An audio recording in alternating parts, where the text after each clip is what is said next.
So this is Halton's PolluStop pollution control unit. In this video today, we're going to discuss how to go through each filter section, how to maintain and clean the ones that are applicable. So we'll start here with the ESP section first.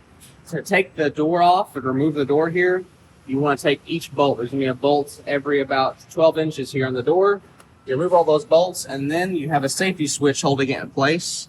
You'll want to turn this clockwise to open the safety switch till it passes this hole here. Just like that. Now you can finish opening the door.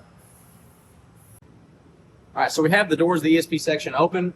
We'll see a few things in here. So we do have a mesh pre-filter before the ESP right here. And we also have the same filter after. We call this our moisture eliminator. So these can actually be taken out. Just put your hand in here and slide it out. And these can be pressure washed.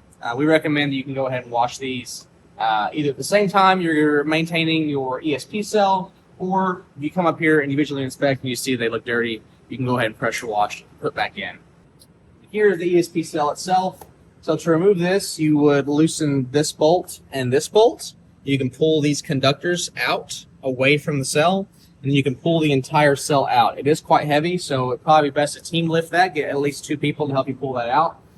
As far as cleaning the ESP cell goes, it can be soaked, which is the most recommended way. Otherwise, you can consult the O&M manual to see what other methods are recommended in there.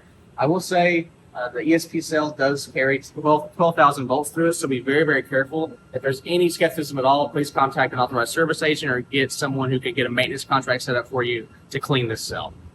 So if equipped in your PST, next would be an L filter after the ESP section. So L filter looks like this, and it's extremely easy to remove. No cleaning on this. You'll just replace it whenever it's needed.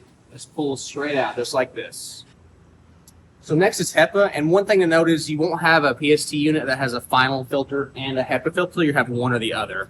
So depending on what you need, you might have a HEPA instead. If you want smoke abatement, you probably have a HEPA filter. It comes out the exact same way. It's on rails, so there's little notches at the bottom and top you can grab and just pull that straight out.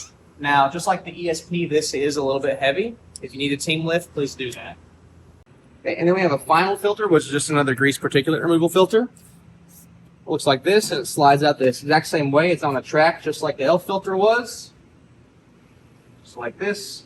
We'll slide this out and replace this when it's needed. So next is the UV module. It's got the bigger door. You'll be able to find it pretty easily. Opens right up here, and you'll notice these connectors are very similar to what we saw in the hood, right? So take them off the same way. We just twist it like this. It almost pulls itself off. We'll let it set to the side. Do that for the other one down here. Set to the side. And then to get to the actual bulbs and pull the cassette out, you'll notice that there are a lot of bolts in this. So you remove all these bolts and pull this cover off, and then the entire cassette can pull straight out. So I wanted to touch briefly on why the ESP cell maintenance is so important. So this is really your first line of defense, right?